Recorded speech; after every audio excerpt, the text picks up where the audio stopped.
Bonsoir mesdames et messieurs, bienvenue à vous dans cette nouvelle édition de votre journal de 22 heures. Voici les titres qui vous seront développés. Le président de la République a inauguré aujourd'hui un nouveau centre médical privé.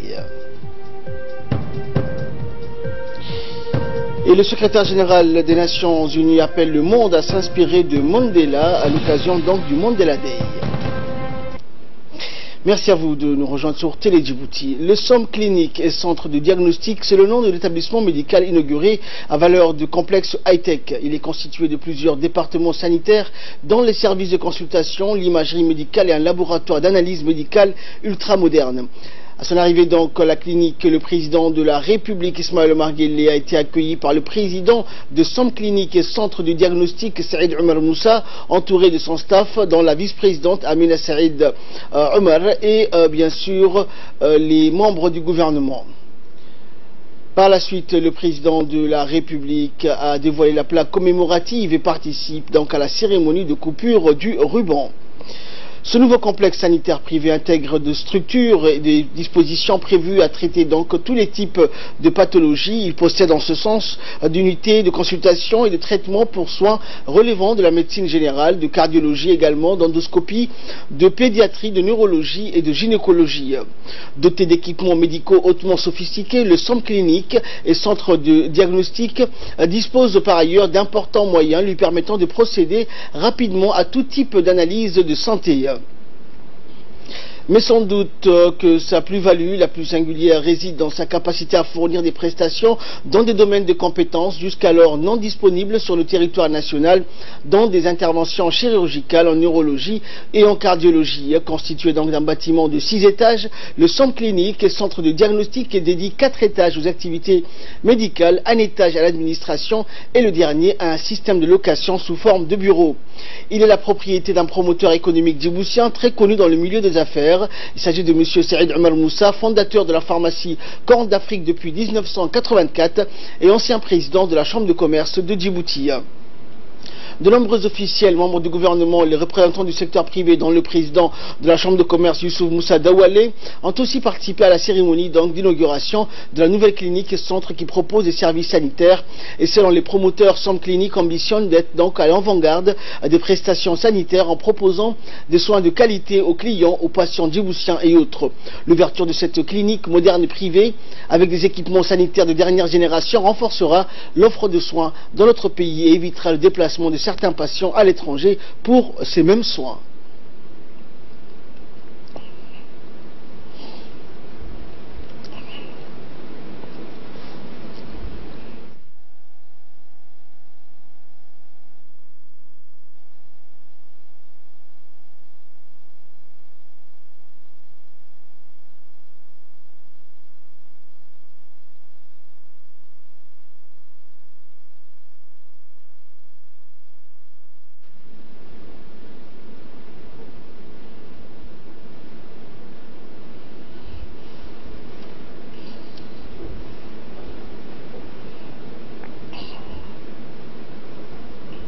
Et après la cérémonie d'ouverture qui a eu lieu sous le patronage du président de la République, nous avons recueilli également les réactions du promoteur Saïd Omar Moussa et de la vice-présidente de la société Amina Saïd Omar. La participation du chef de l'État est un encouragement pour le promoteur qui a investi dans le domaine sanitaire et qu'il connaît bien avec l'ouverture notamment en 1984 de la pharmacie de la Corne de l'Afrique. On l'écoute. Consultation, on a essayé de faire une étude du marché. Donc ce qu'on a fait, c'est qu'on s'est à peu près basé sur ce qu'il y a déjà sur Djibouti. Donc ça ne sera pas beaucoup plus cher ou moins cher, mais ça sera à peu près au même niveau. Donc pour les consultations. Après, il y a le centre de diagnostic. Comme le centre de diagnostic, on a la partie imagerie et on a la partie aussi laboratoire d'analyse. Donc l'imagerie, ce que vous savez, c'est qu'on a un IRM. Donc c'est une nouveauté à Djibouti, donc je suppose qu'il n'y avait pas d'IRM sur le territoire. Donc du coup c'est vraiment c'est la nouveauté qu'on est en train de rapporter ici à Djibouti. Donc l'IRM sera à peu près, les prix seront, on va essayer de s'aligner sur les prix qu'on connaît à l'international, à l'extérieur, vu qu'il n'y a pas d'IRM à Djibouti. Donc vraiment, si on compare avec les charges que quelqu'un paye pour aller se soigner à l'extérieur, sachant qu'il faut prendre l'avion, qu'il faut l'hébergement aussi, qu'il faut payer l'hébergement et après les frais d'hospitalisation. Donc nous, ce qu'on essaie de faire ici, c'est pouvoir au moins faire la première partie avec le patient, c'est-à-dire faire le diagnostic qui est le plus important. Et après, c'est sûr que quelqu'un qui est bien diagnostiqué peut se faire soigner. Donc c'est la partie la plus importante. Donc on va essayer de rapporter notre expertise du côté du diagnostic, que ça soit pour l'IRM, que ça soit pour le laboratoire d'analyse aussi. Nous, ce qu'on veut faire, c'est éventuellement un partenariat avec le public. Ça veut dire pouvoir ramener ceux qui n'ont pas. Donc à ce moment-là, nous, ce qu'on vise, c'est de travailler ensemble, ne pas travailler tout seul. C'est à la fin de la journée, on est là vraiment pour le patient. C'est pouvoir, comment dire, c'est pouvoir prendre en charge le patient du début à la fin. Donc si la personne vient du secteur public, on est là aussi pour le prendre, pour la prise en charge. Ça serait pour le diagnostic finalement. Donc quelqu'un peut aller dans le secteur public et revenir nous voir ou vice-versa. Donc nous, on ne compte pas travailler seul, on compte vraiment travailler avec les principaux acteurs du service public. Oui, bien sûr, parce que là, avec toutes les infrastructures qui sont en train de se poser, je pense que demain, on peut atteindre un certain niveau. C'est ça qu'on essaye de faire. Avec cette clinique, c'est une première avancée. Donc je pense qu'avec ce que nous on a fait, il y en a d'autres qui vont performer ou faire d'autres choses. Mais c'est vrai qu'il y a une possibilité. Il y a vraiment une grosse possibilité que ça soit le futur. Également dans l'actualité, sous la houlette du Premier ministre Abdelkader Kamel Mohamed, le ministère de l'Éducation nationale et de la formation professionnelle a organisé aujourd'hui la traditionnelle cérémonie de remise de diplôme du baccalauréat aux meilleurs lauréats des différentes filières générales et techniques. L'événement s'est déroulé au Djibouti Palace Kempinski en présence des membres du gouvernement, de nombreuses personnalités publiques. Cette année, la cérémonie a été placée sous le signe de l'innovation et de l'excellence. Et après un brunch de grand standing, c'est le major de la promotion, le jeune Mohamed Mohamoud, qui a longuement rendu hommage au ministre de l'Éducation nationale, mais aussi à ses enseignants et à ses parents pour l'avoir accompagné durant toute sa vie scolaire. À l'issue des interventions officielles, le Premier ministre et le ministre de l'Éducation nationale ont remis des récompenses et leurs diplômes aux meilleurs lauréats de cette promotion 2018 du baccalauréat général et professionnel. Notons enfin que la même cérémonie s'est déroulée en même temps dans les 5 régions de l'intérieur sous la houlette des membres du gouvernement. C'est la seconde année consécutive donc que la cérémonie est décentralisée grâce à la coopération fructueuse entre le ministère de l'Éducation nationale et le ministère délégué à la décentralisation.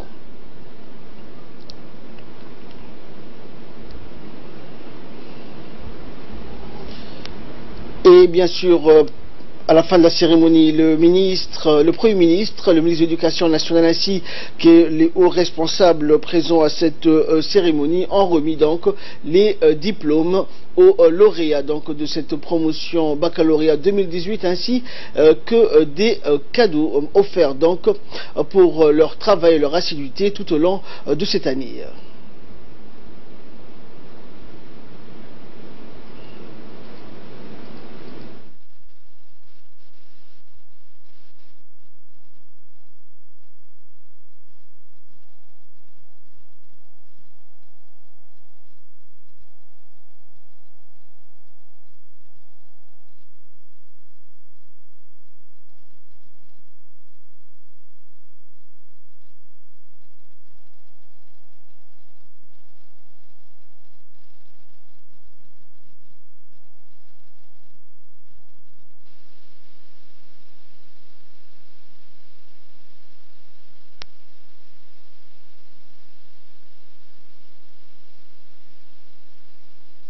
C'est cette vision que partage le président de la République, son Excellence, M. Ismaïl Omar Guelleh, en faisant de l'éducation nationale la priorité des priorités dans son programme présidentiel.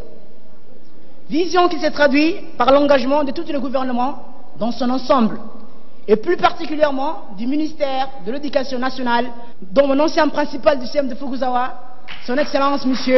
Moustapha Mohamed Mahamoud, et aujourd'hui le ministre, pour rendre accessible à tous les enfants djiboutiens une éducation de qualité. Excellence, Monsieur le ministre, dans le cadre d'une sortie scolaire, nous vous avions croisé au Sunny Hill Center.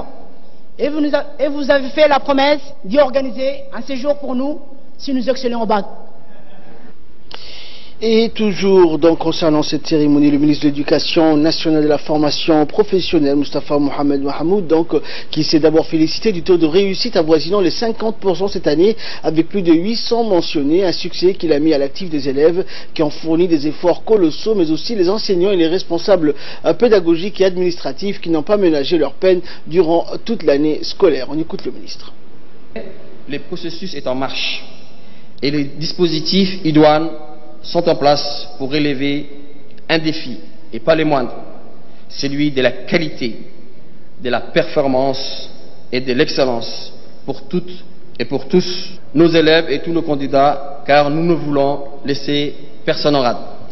En effet, notre cher président a voulu que notre école soit instructrice, éducatrice, inclusive, fédératrice autour de nos valeurs et de nos idéaux, élévatrice et djiboutienne avant tout.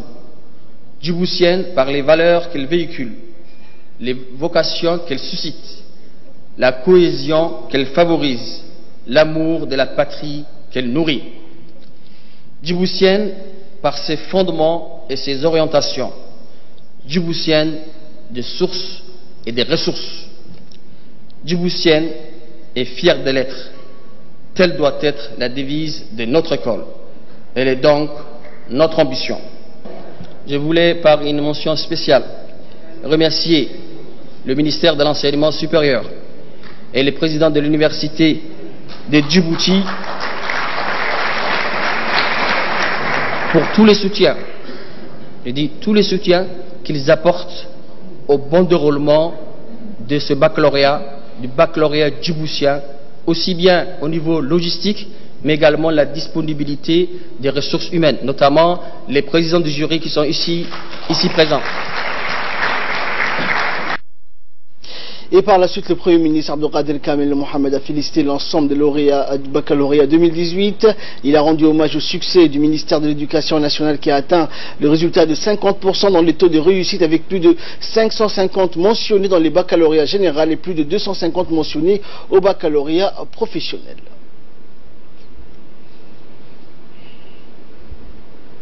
Agréable de partager ce moment solennel que la remise des diplômes de baccalauréat, et j'exprime mes vives félicitations aux lauréates et lauréats de cette promotion 2017-2018, particulièrement ceux des régions de l'intérieur qui n'ont pas démérité. L'obtention du baccalauréat est pour chaque élève, pour sa famille, un grand événement important. Mais c'est aussi une étape incontournable qui conditionne et précède votre entrée dans l'enseignement supérieur avant votre entrée dans la vie professionnelle. La promotion 2017-2018 est abritée sous le signe de la création, de l'innovation et de l'excellence. Je peux témoigner au nom du chef de l'État et de son gouvernement que ce thème est à votre image. L'image d'une éducation en perpétuelle créativité, des programmes innovants et la qualité de l'enseignement qui va toujours vers l'excellence. Rappelons-nous, mesdames et messieurs, au départ du projet de nationalisation et de l'autonomisation du baccalauréat, nous étions seuls. Certains ont été pessimistes, d'autres sceptiques, mais il y a ceux qui croyaient avec une fervente à la réussite de ce projet. Quelqu'un disait tout à l'heure, il faut croire pour réussir. Eh bien, à cette époque, il n'y avait que le président de la République, promoteur de l'éducation nationale de qualité. Et aujourd'hui, nous pouvons nous réjouir que certains pays partagent et apprécient le modèle de nos programmes nationaux. Mesdames et messieurs, chers lauréates et lauréats, La politique publique de l'enseignement va également dans la dynamique de la décentralisation qui est toujours en marche avec le ministère de l'Éducation nationale, un catalyseur dans le domaine. À ce sujet, je tenais à féliciter au nom du président de la République et à mon nom propre, le ministre et son équipe pour les efforts inlassables à œuvrer dans la promotion de la décentralisation des services, des données, des corrections, des copies, ainsi que l'organisation de la cérémonie des remises de diplômes dans les 5 régions de l'intérieur. Et nous poursuivons avec ce communiqué qui nous émane de l'ambassade, de notre ambassade donc à Paris, qui dit, je cite, le ministre des Affaires étrangères et de la coopération internationale, porte-parole du gouvernement, Mahmoud Ali Youssouf, accompagné donc de l'ambassadeur de Djibouti en France, Ayed Moussaïd Yahya, a été reçu aujourd'hui, ce jeudi, au Quai d'Orsay par son homologue Jean-Yves Le Drian, ministre de l'Europe et des Affaires étrangères de la République française. Lors de cet entretien donc de plus d'1 heure, les deux ministres ont évoqué les relations stratégique entre les deux pays basé sur une histoire ancienne et profonde. Un tour d'horizon de la situation régionale a été donc abordé par ces derniers qui ont démontré un point de vue commun et une convergence donc des points de vue sur les grandes questions du moment. Les deux chefs de la diplomatie s'en sont félicités. Les questions régionales comme la Somalie, le Yémen ainsi que le conflit frontalier avec l'Érythrée ont été au centre également de l'entretien, des discussions. Une large convergence des vues donc s'est dégagée sur toutes ces questions. Le volet de la coopération, le domaine économique et commercial ont fait l'objet d'un échange approfondi et enfin donc les deux ministres se sont mis d'accord pour poursuivre ce dialogue stratégique. Dans le reste de l'actualité, le centre d'unité de l'engin génie du camp Cheikh Ousmane a abrité ce jeudi une passation de commandement entre le colonel Nagaye Ragé Ashkir, commandant en chef descendant, et le lieutenant Sharmaki Mohamed Jama, commandant d'unité montant. Cette cérémonie haute en couleur donc a été présidée par le général de corps d'armée Zakaria Cheikh Ibrahim, chef d'état-major général des armées, et a vu donc la participation également donc du général de division Ousmane Nour Soubaglé, chef d'état-major de la défense, le général de brigade Tahir Ali Mohamed, sous-chef d'état-major de la défense, le général de division Hassan Ali Kamil, donc conseiller du chef d'état-major, et de nombreux hauts responsables des forces armées djiboutiennes. À son arrivée, le général Zakaria Cheikh Ibrahim a été reçu par le lieutenant-colonel Daher Hassan Abadid, chef de corps du régiment blindé.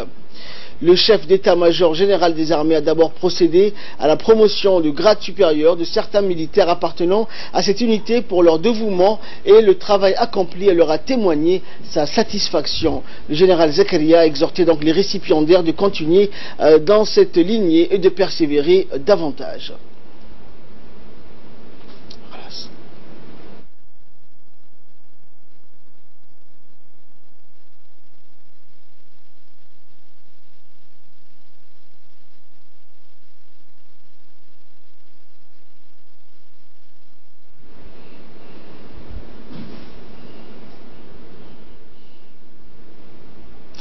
Et cette cérémonie de passation de commandement a débuté par la revue des troupes par le chef d'état-major général des armées, des personnels de l'unité engin génie des forces armées djiboutiennes, suivi de la délégation pour lui rendre les honneurs.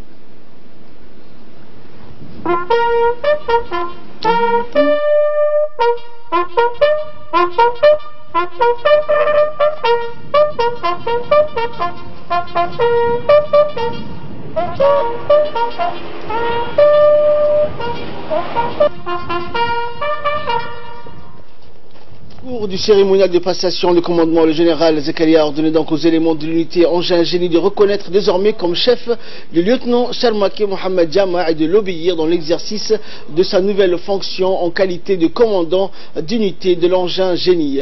Le passage de témoin s'est fait avec professionnalisme dans la continuité. Puis le SEMGA donc a procédé à la signature des documents donc officiels entre le colonel Nagaye Ragé Ashkir, commandant en chef descendant, et le lieutenant Sharmaki Mohamed Jama, commandant d'unité montant.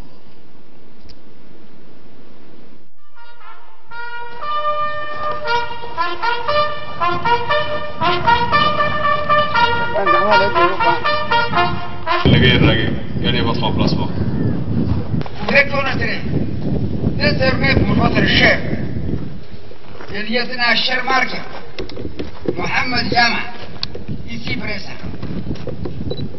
Et vous lui obéirez à tout ce qu'il vous commandera pour le bien des services, l'exécution des règlements militaires, l'observation des lois et le succès des armes de la République de Djibouti.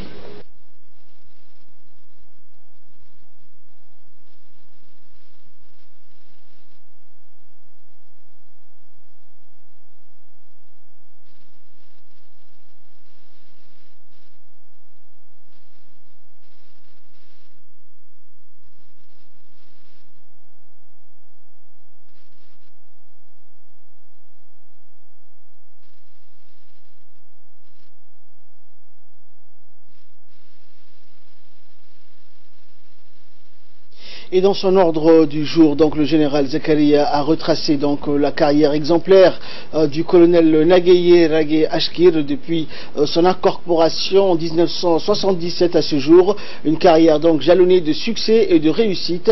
Le chef d'état-major général des armées a qualifié donc le colonel Nagaye Rage Ashkir d'officier supérieur de valeur qui n'a ménagé aucun effort pour être à la hauteur de ses responsabilités, et ce depuis la prise de fonction en tant que commandant de l'unité Engin-Génie du camp Cheikh Ousmane en 2009, et a mérité d'être cité en exemple. En hommage à sa carrière exemplaire, le général Zakaria a décoré le colonel Nagaye Rage Ashkir de la médaille de l'officier de la Grande Étoile de Djibouti.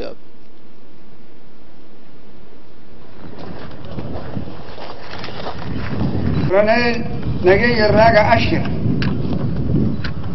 vous arrivez aujourd'hui au terme de votre commandement de l'unité Agent Génie du camp Cheikh Ousmane après 41 ans de service rendus au pays. Marié et père de 4 enfants. Vous êtes né en 1944 à Djibouti et vous avez été intégré le 1er septembre 1977 dans l'armée djiboutienne en tant que sergent-chef, sous-officier. Depuis votre prise de fonction en tant que commandant de l'unité Agent Génie du camp Cheikh Ousmane en 2009, vous n'avez ménagé aucun effort pour être à la hauteur de vos responsabilités, et vous avez assuré avec conscience professionnelle, officier supérieur de valeur, vous êtes cité en exemple pour le dévouement et votre exemplarité avec vos subordonnés. Vous avez été médaillé, médaille d'honneur de la nation en 1996, de l'étoile de la Vaillance en 2002, décoré chevalier de l'ordre national du 27 juin en 2007, chevalier de Grande Étoile de Djibouti en 2011, enfin officier de la Grande Étoile de Djibouti en 2018 pour remarquable service que vous avez rendu à votre pays, la République de Djibouti et les forces armées djiboutiennes. Vous remercie et vous souhaite un très bon retour à l'office civil Bermi Fossien avec blanc d'honneur, de prospérité et de santé. Et ce communiqué donc, qui nous émane de l'ambassade de Djibouti au Koweït cette fois-ci, et qui dit, je cite, l'ambassadeur de la République de Djibouti auprès de l'État du Koweït, Mohamed Ali Moumine, a été reçu donc hier mercredi par son Excellence le cher Mohamed Ali Youssouf Al-Sabah, président du conseil d'administration, directeur exécutif de l'autorité générale de l'agriculture et de la pêche. Les deux responsables ont passé en revue la relation existante donc entre les deux pays frères et en exprimant leur volonté d'œuvrer davantage pour la coopération dans le domaine de l'agriculture et de l'élevage. À ce titre, l'ambassadeur donc a formulé le souhait de notre ministère chargé de l'agriculture d'instaurer une coopération dans le secteur d'exportation du bétail de Djibouti vers le Koweït à travers le centre régional donc d'exportation du bétail à Demerjouk, surtout le centre régional donc surtout que le centre régional a déjà engagé avec l'appui de l'ambassade donc une négociation avec la société d'État koweïtienne donc chargé d'importation et de commercialisation du bétail au Koweït. Et pour sa part, le responsable koweïtien a remercié le gouvernement djiboutien pour cette volonté qui va contribuer sûrement à la réduction des prix du bétail sur le marché koweïtien, et il a confirmé donc que son institution va entamer la procédure de délivrance de l'autorisation nécessaire à l'importation du bétail de Djibouti. Et le président a fait part d'autre part à son hôte l'envoi donc d'une commission de son département à Djibouti dans les plus brefs délais afin de vérifier l'état du centre régional et évaluer notre capacité pour la réalisation de ce projet de coopération entre les deux pays. Le centre, dans la même journée d'hier, un incident, un naufrage d'embarcation de pêche s'est déroulé au niveau du mouillage du port de Djibouti. L'embarcation de pêche d'origine djiboutienne a fait face au vent fort du Khamsin qui a rendu la mer extrêmement agitée et dangereuse pour la navigation. Les gardes-côtes djiboutiens sont intervenus durant cet incident afin d'assister l'équipage qui flottait dans l'eau et les ramener sains et saufs à terre. Aucune victime humaine n'est à déplorer suite à ce naufrage. Le commandement de la garde-côte tient à renouveler un appel à la vigilance adressé particulièrement aux pêcheurs, aux plaisanciers et touristes. En effet, la période des vents forts du Khamsin est une période où la navigation maritime est très risquée et dangereuse. Il est fortement recommandé de limiter les déplacements en mer, notamment dans le cas des touristes qui veulent effectuer des sorties en famille ou entre amis. Et de là, nous passons à ce qui fait la une de l'actualité internationale avec Fardous Hussein. Bonsoir Fardous. Bonsoir Ahmed. Donc au Burkina Faso, 60 personnes sont arrêtées dans une opération terroriste. Effectivement, Ahmed, l'armée burkinabé a annoncé dans un communiqué avoir démantelé des bases terroristes dans le nord du pays au moment où 2 personnes ont été enlevées et tuées dans cette même partie du pays. Elle a permis l'arrestation d'une centaine de personnes, dont 60 retenues pour des investigations complémentaires et les autres relaxées après vérification. Des explosifs, des produits de contrebande et d'autres matériels dangereux ont été saisis. 3 soldats ont été blessés dans cette même opération. L'attaque a été attribuée à des individus non encore identifiés. Longtemps épargné par les groupes armés actifs au Sahel, le Burkina Faso est confronté depuis 3 ans à des attaques fréquentes et meurtrières et des enlèvements dans le nord du pays. Et nous allons parler également du Mandela Day, instauré par les Nations Unies. Le secrétaire général, Antonio Guterres, appelle le monde à s'inspirer de Nelson Mandela.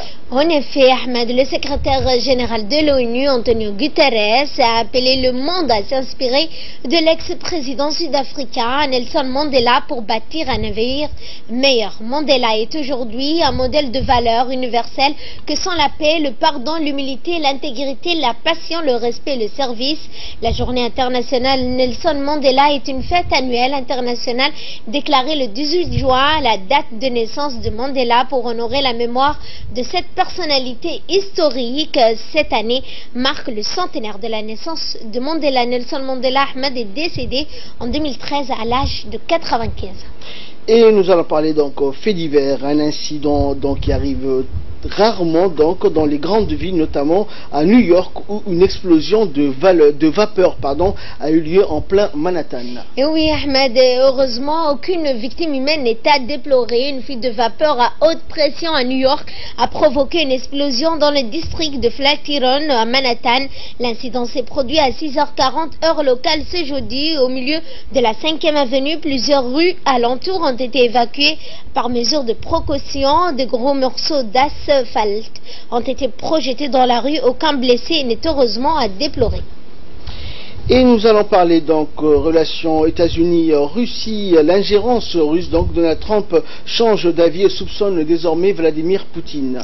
En effet, 2 jours après son tête-à-tête avec l'homme fort du Kremlin, Donald Trump a déclaré qu'il le tenait, Vladimir Poutine, personnellement responsable de l'ingérence russe dans les élections de 2016, qualifiant cet acte d'intolérable. Donald Trump tente tant bien que mal d'apaiser la vive polémique née de ses déclarations très conciliantes vis-à-vis du président russe à Helsinki. Le président américain a déclaré à la chaîne d'information CBS qu'il tenait Vladimir Poutine personnellement responsable des ingérences russes dans les élections américaines de 2016. La surprenante conférence de presse du président américain avec son homologue russe le 16 juillet dans la capitale finlandaise avait suscité un tollé dans son propre camp politique, nombre de lui estimant sans retenue leur contestation face au scandale. Donald Trump avait tenté de limiter les dégâts, assurant sans vraiment convaincre que sa langue avait fourché lorsqu'il avait semblé prendre le parti de l'homme fort du Kremlin. Alors, d'une interview diffusée sur CBS, Donald Trump a par ailleurs affirmé avoir indiqué à Vladimir Poutine que l'ingérence de la Russie dans les élections américaines était intolérable. Donald Trump a en outre vanté sa fermeté vis-à-vis donc de Vladimir Poutine. Aucun président n'a été aussi ferme que moi, a-t-il déclaré, Ahmed.